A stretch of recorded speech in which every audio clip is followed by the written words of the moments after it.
Boker Tov ce matin, Boker Tov, Boker Tov, Boker Tov. Hachem Todarabah, excusez-moi, Hachem Todarabah. Todarabah d'être là ce matin. Messieurs, c'est pas parce que vous êtes au soleil. Eric, t'as remarqué quand même qu'on est bien réglé. On a notre quartier d'été avec l'ombre des palmiers. On a le quartier d'hiver, c'est là maintenant. Et Baruch Hashem, il n'y a pas chez nous quelqu'un qui a un teint pâle. Vous avez remarqué ou non? Samuel, tu es avec moi? Vous avez remarqué? Excusez-moi, il fait chaud. Excusez-moi. Il fait chaud ce matin. Alors que ce matin, vers 6 heures, il y a eu une pluie torrentielle. Mais Hachem, il a dit que au moment du cours de Torah, le soleil, parce que ce soleil, je l'envoie à nos frères dans le monde entier. Ce soleil, il a mis un t-shirt rouge, il a mis une kippa rose, mais rose, regardez, rose bonbon. C'est mauvais signe. Olivier, déjà, regarde le t-shirt que t'as mis. Mais il a mis une faute. Qu'est-ce que c'est ce t-shirt là? C'est quoi ça? Ah, tu vas m'expliquer. Et une kippa rose, c'est mauvais signe. Viens ici. Viens.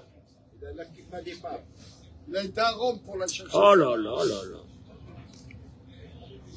J'avais donné un nom, c'est une kippa. Regarde sa kippa. On dirait les cardinaux en France. Tu connais les cardinaux là, les papes. À Baruch Hashem, ce matin. Allez, venez ce matin, on va se faire un petit kiff. On va se faire un petit kiff ce matin, partager ce cours de Torah. Bezrat Hashem, dans la bracha et dans la tzlacha de tout le Ham Israël. Amen, Keni Ratson pour nos chayalim. Tzadikim gdolim, pour nos chayalim. On leur donne ce cours de Torah pour la réfoua chez les mains de Monique Esther Batodet, Joltila Batodet, Liz Noémie Badjuli Frecha, Odette, Bat Mesodi, Victor Ayush, Chaim Ben Odette, Jocelyne Batoraïda, Levana Bat Joël, Yitzhak Ben Mahlouf, Leilou Nishmat, Chana Chaya Batsara, que demain, Pekudat Chocha, Zora Solika Bat Sultana, Liora Bat Aziza, Nava Bat Rachel. Viens David, viens mon chéri, viens David, Kavod à David. Tous les matins il vient de Ramat Aviv. Dis-moi, Béhémet. Après 120 ans, Kadosh Baruch Hu, il va lui dire Kavod à David. Kavod de quoi? Il aurait pu prier à Ramat Aviv, là, Tel Aviv, là-bas, chez les fous. Il est là avec nous à Natania. On sait qu'il reste encore un petit peu de normalité. Il n'y a pas de normalité. Il nous laisse là-bas la Médina de Tel Aviv, les malades là-bas, il vient ici avec nous à Natania. C'est beau ça. C'est beau ça, Baruch Hashem. Regardez, le voilà, il arrive. Regardez-moi ce t-shirt. Ma parole, est-ce qu'un monsieur de son âge peut porter un t-shirt pareil? Allez, voilà, je dis rien. Ah, c'est Cruyff, c'est à l'époque de Paris, non. C'est quoi? C'est Barcelone ou Ajax? Barcelone, à l'époque de Saint-Étienne. Il a un maillot de Johan Cruyff. C'est un concept. Mais écoute-moi bien, j'ai pas entendu le mot Johan Cruyff. Il y a un stade qui s'appelle sur son nom. Non, Amsterdam. Et il porte un t-shirt rouge avec son effigie. T'es resté bloqué dans les années 80. Viens t'asseoir. Viens t'asseoir. Tu as pris, tu as mangé? C'est pas possible. C'est pas possible. David. Johan Cruyff, j'ai pas entendu son nom depuis les années 70, 80. Hachem, j'ai rien fait, Kaparat Avonot, merci Hachem, Todarabah Kadosh Baruch Hu, mais combien qu'on l'aime. Vous savez, ce matin, je voudrais vous parler d'une chose extraordinaire. Béhémet, la Hanava, ce qu'on appelle l'humilité. Mais vous allez voir comment la paracha elle nous amène cette idée. Parce que, non, je vais vous dire une chose. L'humilité est le médicament de tous les problèmes de notre vie. L'humilité, c'est le médicament. Mais vous allez voir comment la Torah elle nous aborde ce sujet. Eliezer, le serviteur d'Abraham, est envoyé pour chercher une femme à qui? À Yitzhak. Quand on parle d'une femme, c'est pas une femme. C'est la mère du peuple d'Israël. Eh oui, c'est elle qui va nous amener Yaakov. Yaakov va nous amener les 12 tribus dans lesquelles nous sommes issus. On est bien d'accord? Très simple. Donc là, c'est un gros contrat. C'est un très gros contrat. Il n'a pas le droit à l'erreur. David, il n'a pas le droit à l'erreur. Il peut pas nous amener une folle. Il va demander à Dieu de lui envoyer, quand il va arriver à Haran, une femme qui voudra lui donner à boire. Il est accompagné avec 10 chameaux remplis de cadeaux. Et puis, la Torah nous raconte que il dit à Dieu, je t'en supplie, que la jeune fille à laquelle je dirai, veuille pencher ta cruche pour que je puisse boire, et qu'elle me dit, bois et je ferai boire tes chameaux, c'est elle que tu auras désignée pour ton serviteur. Et moi, David, j'ai jamais entendu ça. Tu choisis une fille pour son chesed? Une fille qui me dira, bois, et je donnerai à boire à tes chameaux, c'est celle-là que j'aurai désignée en tant que femme pour le fils de mon maître. Hein? Bon, mais alors, Baruch Hashem, c'est ce qui va se passer. C'est ce qui va se passer. Sauf que, moi, la vérité, je me suis posé toujours cette question. Qu'est-ce que c'est la religion? Qu'est-ce que c'est être religieux? Je me suis toujours posé cette question. J'étais à la recherche de savoir qu'est-ce que c'est la Avodat Hashem, la religion. Le Rav Yecheskel Evinstein, un de nos grands maîtres, il dit dans la paracha, il était le mashgiach de la yeshiva de Ponivitch à Bnei Brak, qui disait, Echitachen, she'Eliezer samach al mifran hachesed. Comment Eliezer a positionné toutes ses cartes sur un seul joker, le chesed. Et il n'a pas vérifié. La première des choses, ce que nous, on considère, c'est la émouna. La émouna. Je veux dire que si t'as pas la émouna, il y a rien.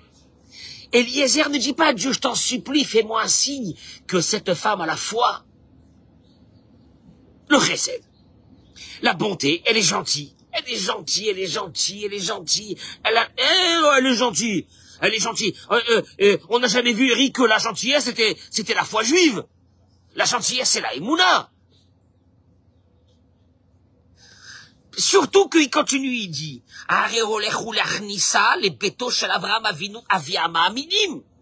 cette femme devra intégrer la maison de celui qui a propagé la foi dans le monde. D'ailleurs, quand elle est rentrée Rivka, qu'est-ce qui s'est passé?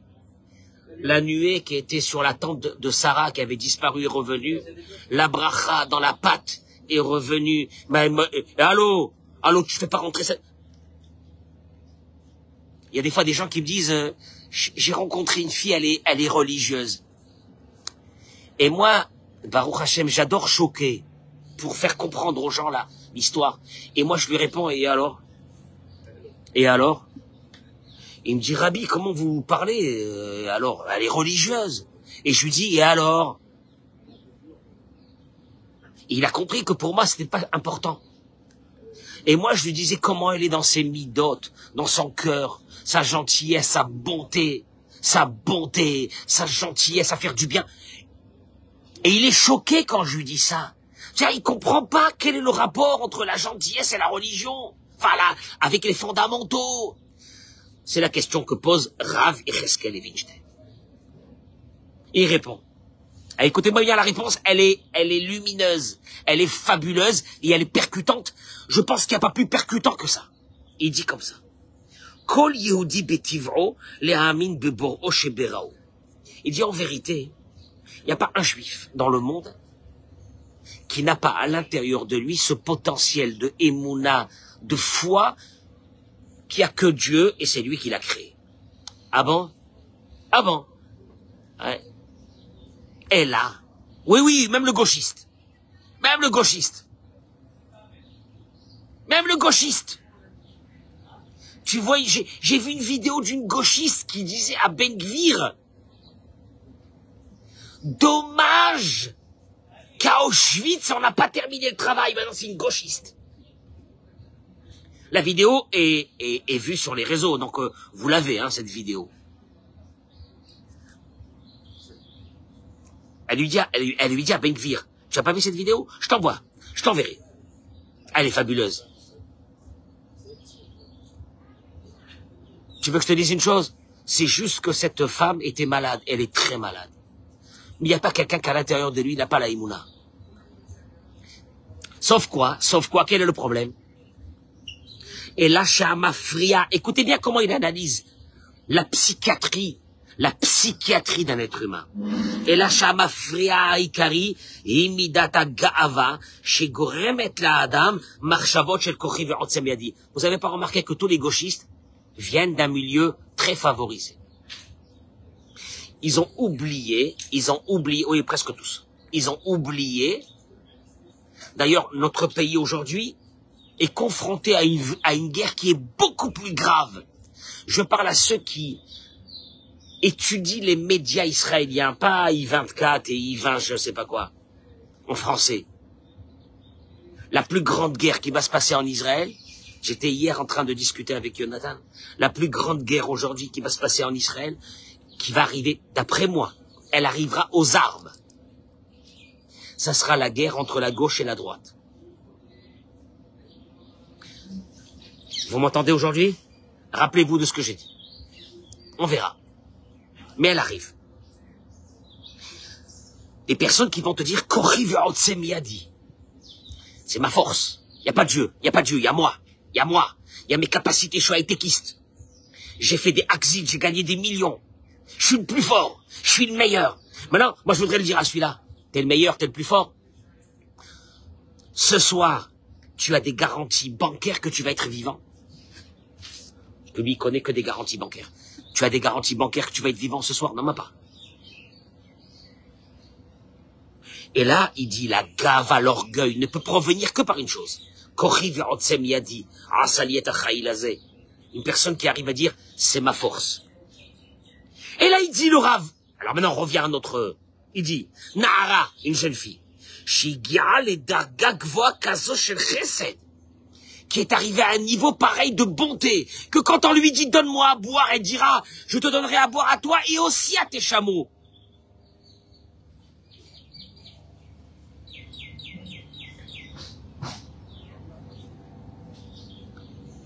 Eliezer est arrivé avec des chameaux, et il est arrivé avec les serviteurs de ces chameaux. Et les serviteurs auraient pu, eux, s'occuper des chameaux. Et un chameau, il boit minimum 100 litres. 10 chameaux, c'est minimum 1000 litres qu'il faut puiser.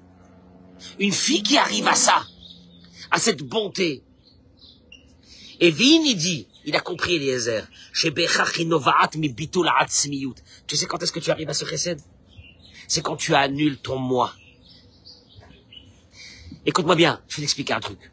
L'orgueilleux n'aime pas. L'orgueilleux s'aime à lui. L'orgueilleux, il s'aime à lui. L'orgueilleux n'aime pas les autres. L'orgueilleux peut aimer les autres si les autres lui servent pour son honneur à lui. Sinon, il les aime pas. Un orgueilleux n'aime personne. Shmuel, tu sais quand est-ce que quelqu'un peut aimer les autres? C'est quand il a un bitoul atzmi. Il s'annule lui-même. Il s'annule. Il regarde les autres, d'un seul coup, il dit, mais ces autres-là, qu'est-ce que je peux faire pour eux? Qu'est-ce que tu as besoin de faire pour eux? Qu'est-ce que tu as besoin de faire pour eux? Il t'a rien demandé. Pourquoi tu as besoin de faire pour eux? Et il te dit, ils sont plus importants que moi. Je vaux rien, moi. Moi, je vaux rien. Ils sont plus importants que moi. Qu'est-ce qu'ils ont besoin? Comment est-ce que je vais les accueillir? Comment est-ce que je vais leur parler? Comment est-ce que je vais leur faire plaisir à eux? Il te dit, et on sait une chose, que quelqu'un qui s'annule, comment tu sais que quelqu'un va s'annuler?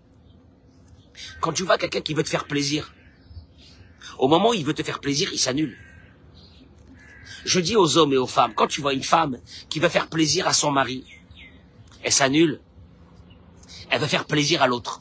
Quand tu vois un mari qui veut faire plaisir à sa femme, qu'est-ce qu'il fait? Il s'annule, il annule ses volontés pour faire plaisir à la personne avec qui il vit. Il s'annule. Le chesed ne peut venir que de l'annulation de l'autre. De soi. Le chesed, je t'expliquais, l'égoïste ne peut pas aimer.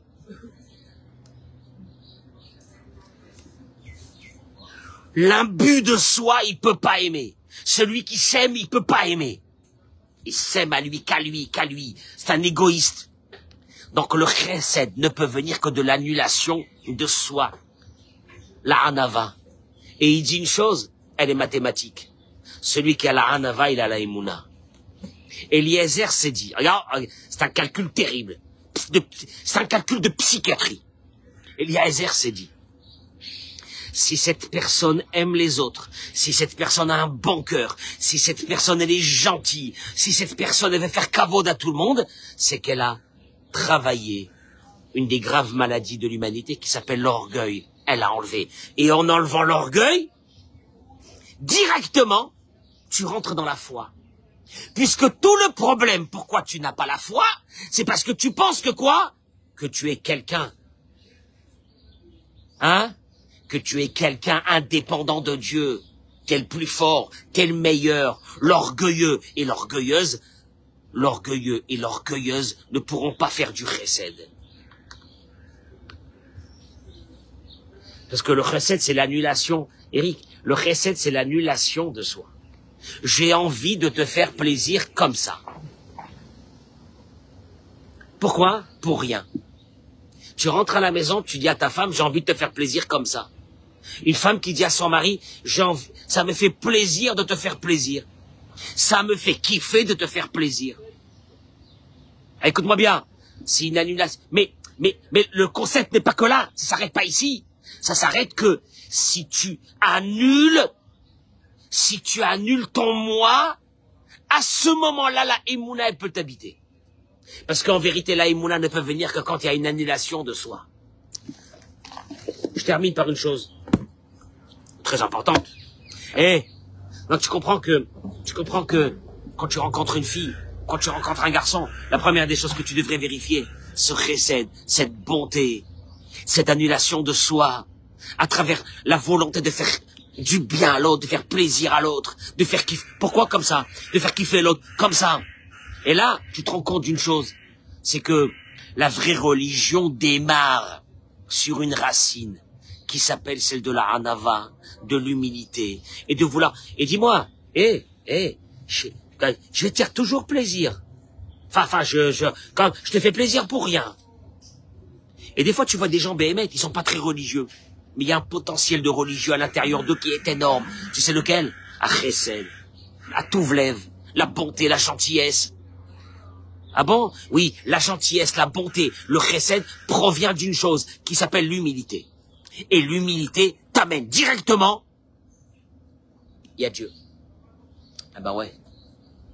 Parce que l'orgueilleux ne fera jamais du chesed. Ah bon? Vous avez vu des orgueilleux qui ont fait du chesed? Ils ont un intérêt. Mais faire du chesed sans intérêt, ça n'existe pas. Moi, je ferais du chesed à la synagogue. Je ferais du chesed avec des personnes très importantes. Je ferais du chesed avec eux dans un gala. Je ferais du chesed... Oh, oui. C'est juste pour alimenter ton orgueil. Mais faire du chesed avec un pauvre type, avec n'importe qui, avec ton mari, avec ta femme, à la maison, alors que tu ne gagnes rien de ça, il n'y a rien qui va sortir de ça. Wallo, zéro. Ça demande une chose, une qualité de cœur qui s'appelle l'annulation de soi, la hanava. La hanava. Et là, Eliezer, il dit, moi, cette femme-là, c'est ça qu'il faut. Pourquoi? En ayant cette bonté, c'est une marque de fabrique qu'elle a la émouna. Parce que tu ne peux pas aimer l'autre si tu t'aimes qu'à toi. Tu peux pas faire du chesed à l'autre si en vérité t'arrives à une ambition de pas exister. Tu vois, notre mère à nous s'appelle Rachel Imenu. Notre mère. Pourquoi? Qu'est-ce qu'elle a, Rachel? Plus que Léa, plus que les autres. L'annulation de soi. Elle a tout donné pour sa sœur, pour que sa sœur puisse se marier avec son propre mari à elle. Elle n'a pas dit un mot. Elle n'a jamais dit qu'elle avait reçu les simanim.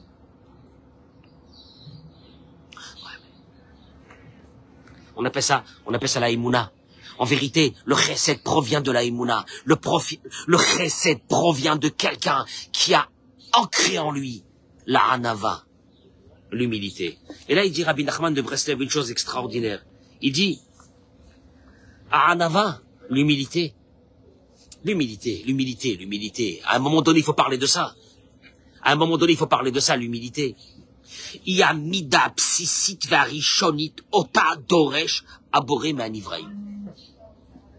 Tu sais qu'est-ce que Dieu exige? Il dit la première, la base d'une relation avec Dieu.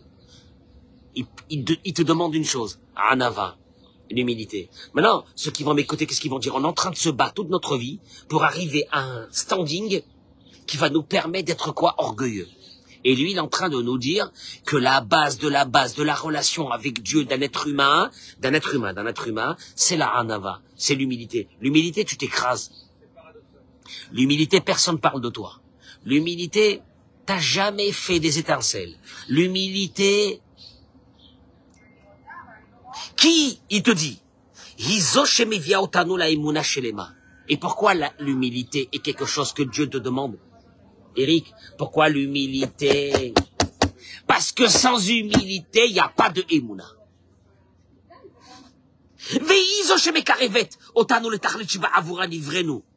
Et c'est ce qui va nous amener, la Emouna, elle va nous amener au but, pour laquelle tu as été créé. Tu as été créé pour un seul but, David. C'est que dans ta vie que tu vas passer, tout ce que tu vas passer dans ta vie, tu vas rester connecté avec Dieu. Et tu vas te dire, c'est Dieu, c'est lui, c'est personne d'autre, c'est que lui, il n'y a personne, il n'y a que lui. Ah bon?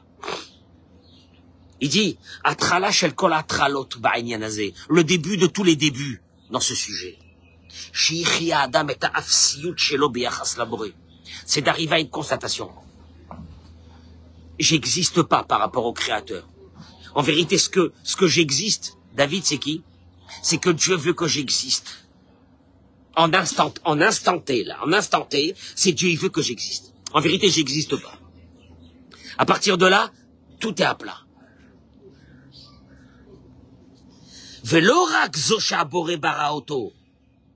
Pas seulement que Dieu t'a créé, que tu dois voir ça dans ta tête, mais que Bechol Rega Naton Abore Manshimoto Venoten Lo Et HaKoach Lechol Velirot Velishmoa Uledaber Velachshov.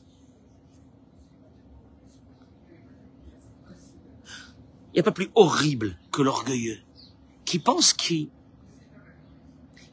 existe. En vérité, tu n'existes pas.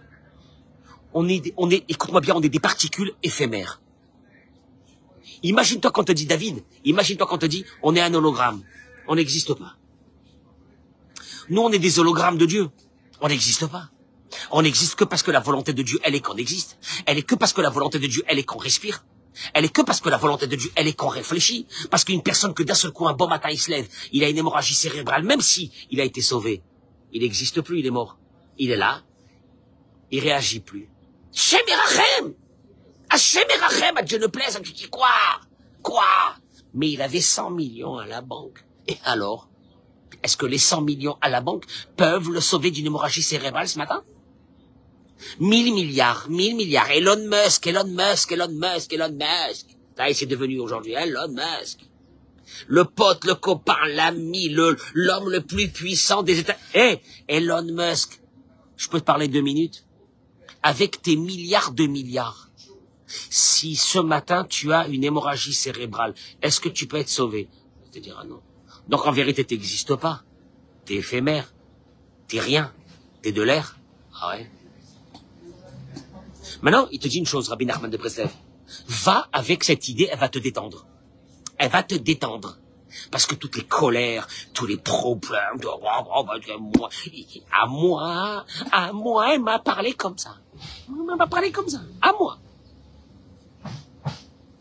Il m'a dit. Tu te rends compte, à moi. Moi, quand les gens ils me disent à moi, je dis, qui c'est toi? Toi, t'es qui, toi? Rien. T'es rien, t'es un clin d'œil dans l'humanité. Ve'al Yarshov, il te dit une chose. Il te dit, Kol Pa'am Sha'adam, Loker et Ashlita Bayadaim. Et chaque fois que la personne est fière d'elle-même, elle se dit, je suis bon, hein, je suis bon. Il te dit, Zenib Shachloma Marshava Shewa Elokim. Ça provient d'une maladie qu'on a, nous, les êtres humains, qui nous est venue de qui? Cette maladie d'où elle est venue? Quand le serpent, il a donné le fruit, il lui a dit à Ève, il lui a dit, Vitem Kelokim. Maman, il savait pas ce qu'il faisait. Et vous serez comme Dieu. Alors, ils savent qu'ils sont pas comme Dieu. L'être humain va avoir un combat toute sa vie. Comme Dieu, ça veut dire, est-ce que je prends ça, c'est moi, c'est moi, c'est moi, c'est moi, je suis le meilleur, je suis le meilleur, je suis le meilleur, je suis le best, winner, king of the world, king. King de quoi? C'est un combat. Hein? Et puis d'un seul coup, la colère, elle arrive. Tu as vu comment il m'a parlé? Il m'a manqué de respect à moi.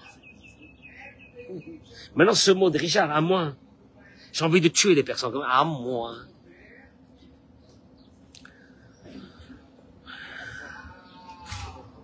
Et c'est un combat, c'est un combat, c'est un combat, c'est un combat. C'est terrible. Alors, attends, qu'est-ce que tu veux, alors, qu'est-ce que tu veux de moi, quoi? Tu veux que j'existe pas? Non, j'ai jamais dit que je veux que tu existes pas. T'existes pas. C'est pas, alors que tu veux que quoi, que j'existe pas? Non, je vais te détendre, Eric. T'existes pas. C'est comme un hologramme qui s'énerve et qui vient, qui te rencontre. Mais ce qu'il m'a dit, un hologramme. Tu connais c'est quoi les hologrammes? Un hologramme. Et moi je dis à l'hologramme, détends-toi, t'existes pas, t'es qu'un hologramme. Mais, tu vois, la Hanava ne peut pas venir de simplement la Hanava, l'humilité. La Hanava, c'est une réflexion cartésienne. Qui tu es? Allez, vas-y. Ah, wow, tu te rends pas compte? J'ai 2000 employés. Mais t'existes pas, toi. Tu peux avoir 2000 employés, t'existes pas. Parce que toi, si ce soir, t'as une hémorragie cérébrale, t'existes plus. Avec tes 2000 employés et tes 100 millions à la banque. Donc en vérité, qui tu es? Donc tu vois que tout ce combat de vie, t'aimes Kelokim. Il lui a dit, tu auras des sentiments des fois dans ta vie que t'es un dieu. T'es un dieu. T'es une star. Combien de fois ça m'est arrivé de voir des stars que quand dans les années 70, 80, j'avais vu des films à eux. Et à ce moment-là, c'était des stars. Et d'un seul coup, j'apprends que ça fait déjà quelques années qu'ils sont morts. Khaled. Et s'ils sont pas morts, j'ai appris qu'il a le Parkinson, l'autre il est dans une chaise, un fauteuil roulant, il reste plus rien. Allez vas-y, t'as été la star, t'as été ci, t'as été là. Alors quoi? Qu'est-ce qui reste? T'es parti, il reste l'histoire pour les humains qui sont encore là, qui eux-mêmes partiront de ce monde. Allez vas-y. Et nous on a eu dans notre temps, nous on avait eu Elvis Presley, que quand il sortait, ça n'existe plus ça aujourd'hui. Ça n'existe plus. Que quand ils sortaient dans les rues, c'était... Attention, c'était la police, c'était les rues fermées, c'était des hurlements. Non, c'est même plus... Ça n'existe plus ça aujourd'hui, d'accord? Ça existe ça aujourd'hui avec... Il n'y a plus ça. Pourquoi il n'y a plus ça? Je sais pas pourquoi.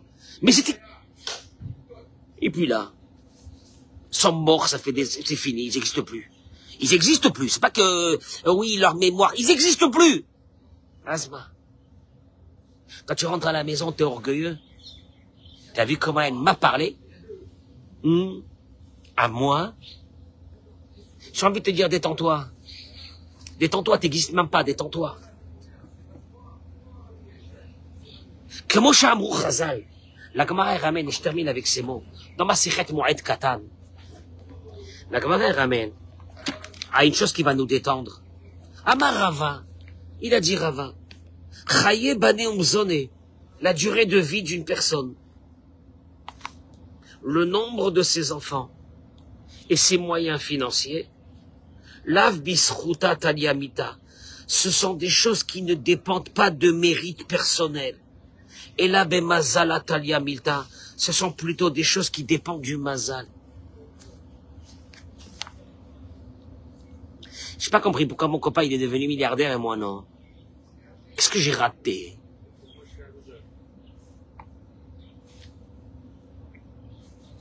Pourquoi mon copain il a eu une vie de malade, de folie, il habite à Miami, il habite machin, je sais pas quoi, et moi non?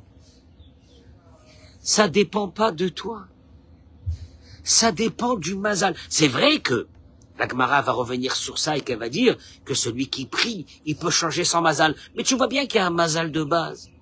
Il peut changer les xérotes. Mais il y a un mazal de base. C'est même pas toi qui décides. Car tu vois un mec avec une bagnole de malade là qui passe ici avec une Mercedes, une Maybach là, je sais pas, qui vaut le prix de 3 maisons en Israël. Ne te dis pas, mais je comprends pas, c'est un scandale. Macaralo, comment il, pourquoi, t'as vu en plus qui c'est ce monsieur, c'est un pourri. Mais mazal, Talia Milta, ça dépend du mazal. C'est-à-dire c'est des choses qui sont indépendantes de nous. Ils te concernent même pas. Mêle-toi de tes affaires. Et circule et va. Ça dépend pas. Mêle-toi de tes affaires, te dit Dieu. Ça dépend pas. Mais tu peux rien savoir, toi, pourquoi j'ai fait ça. Attends d'ici. Ah bon. Donc celui qui a reçu ce mazal et qui est dans cette maïbar, qu'est-ce qu'il devrait se dire? Mazal. Mazal. Mazal, donc c'est pas toi. Ah bah non, Mazal c'est pas moi. Donc pourquoi tu t'enorgueilles? Il te dit, il termine avec ça, il dit, Varé, et la machich il t'avoue, Varé Adam lo kavami. Il te dit, Varé Adam. À tel point que tu veux savoir que tu commandes rien, que tu décides rien dans ta vie. Il te dit, Adam, un homme, lo kavami yuarim shelo. Est-ce qu'un homme, avant de naître, ils lui ont dit, on voudrait te dire qui c'est tes parents, donc tu nous dis si tu veux y aller chez eux ou non. Le type il dit, ah non, moi, oh non. Moi, si mes parents ils habitent pas au 16e, j'y vais pas. On lui a rien demandé. Un bébé il naît dans une famille, on lui a rien demandé. Ça peut être des parents des fous, comme ça peut être des parents les meilleurs au monde, on lui a rien demandé. Non. Mais Yoachim Shelo. On t'a demandé avec quel frère tu veux être dans la maison? Non, rien. Wallo.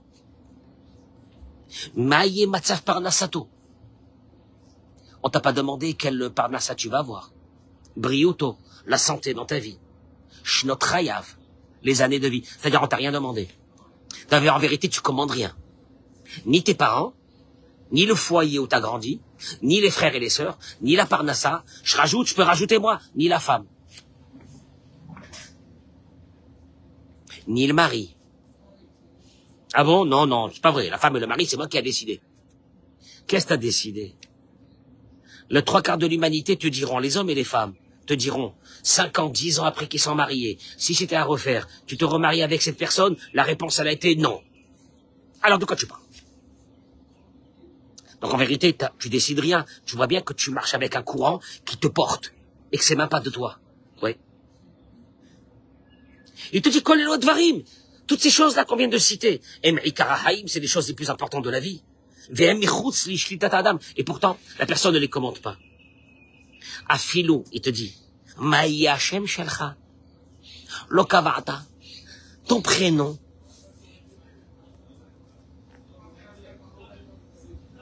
Il y a des fois des gens qui m'ont dit, mais c'est quoi ce prénom que mes parents ils m'ont donné? La vérité, je n'ai même pas compris pourquoi. Donc même le prénom, tu décides pas. Donc je peux te dire une chose, viens, mets-toi à plat. Qu'est-ce que tu décides dans ta vie? T'as pas décidé tes parents, t'as pas décidé ta famille, t'as pas décidé ta parnassa, puisque tout ça vient de Dieu. T'as pas décidé ta femme, t'as pas décidé ton prénom. Qu'est-ce que t'as décidé? Vas-y, prends même un mec qui est pas religieux. Dis-moi en vérité, tu décides quelque chose dans ta vie? T'as rien décidé. Tu vas décider les nombres d'années que tu vas vivre? Non. Donc tu tiens sur quoi? Pour poser ton orgueil, tu tiens sur quoi? Quand t'as rien décidé. En vérité, la Hanava, c'est juste une réflexion. Et que celui qui a cette réflexion, là, Samuel, là, je peux te dire maintenant le mot que je veux, que t'es un abruti, ça va pas te Ça va pas, tu vas pas être vexé. Parce que t'es dans, maintenant, ton cerveau, il est qu'en vérité, on n'existe pas. On est là que, quelqu'un qui va passer, qui va te dire, Samuel, toi, t'es comme ça, tu vas dire, d'un seul coup, je suis pas vexé, c'est bizarre. Parce qu'en vérité, là, maintenant, tu es dans une véritable réflexion réaliste de la vie. Qui est qu'en vérité, t'existes pas. Ni moi, d'ailleurs. Ça détend, hein. Ça détend. D'un seul coup, là, hier, il y a quelqu'un qui m'a dit un mot, là, je me suis senti. Qui il est celui qui t'a dit le mot Wallo? Qui toi tu es Wallo? En vérité, vous êtes deux hologrammes qui se sont rencontrés, qui se sont battus. C'est affreux. Des hologrammes. Oh, ben, pour quelques années, puis tu partiras. Et puis on partira tous, et puis shalom à l'Israël. Et puis rappelle-toi d'une chose, dans 100 ans, plus personne saura que tu as existé. T'es en train de te battre aujourd'hui. Comment? Et moi. Dans 100 ans, personne ne saura que tu as existé. Je veux dire que tous tes biens matériels, ils auront disparu, ça fait très longtemps déjà. Mais toi-même, ton nom, on passera dans le cimetière, on verra ton nom. Toi là qui es très en colère ce matin, très en colère sur ta belle-mère, sur ce qu'elle t'a dit. On passera devant ta tombe dans 100 ans. Les gens ils diront, c'est pas c'est qui. Manaf, tu vois. Ça calme, hein. Ça calme, d'un seul coup, ça calme. Allez, vas-y. Et là, tu comprends une chose. Que d'un seul coup, tu te connectes à qui alors? Alors, quand tu arrives à ça, à qui tu te connectes? Ya Baba Boréola. Ce matin, je me suis levé de mon lit, comme ça, j'ai mis ma kippa. Merci. Tu m'as rendu mon âme. Avec quelle pitié. Avec tout ce que je fais, rien pour toi. Encore, tu me l'as rendu. Et là, t'es détendu. Et là, tu sais ce que tu fais là, tu comprends une chose. Là, tu comprends une chose. D'un seul coup, tu deviens quelqu'un de bien. Ah oui, tu deviens quelqu'un de bien. Parce que, tu sais quand est-ce que tu deviens quelqu'un de mauvais? C'est quand tu penses à toi. C'est quand t'es un égoïste, un orgueilleux. Mais quand d'un seul coup, t'es bien, tu regardes les autres, tu regardes bien les autres, t'es content, tu vois les autres. L'autre, il a réussi, tu dis, ben, Mazal, Akadosh Baruch Hu, merci Hachem pour lui. J'ai rien à dire sur ça. Et là, d'un seul coup, tu commences à être habité par une force qui s'appelle Haïmouna. Je veux dire que le manque de Haïmouna ne viendra que par l'orgueil. Quand Eliezer, il a vu que cette femme chesed, il a compris que pour faire ce chesed, il faut beaucoup d'humilité. Et s'il y a de l'humilité, il y a un potentiel de Haïmouna. Voilà le cours de ce matin.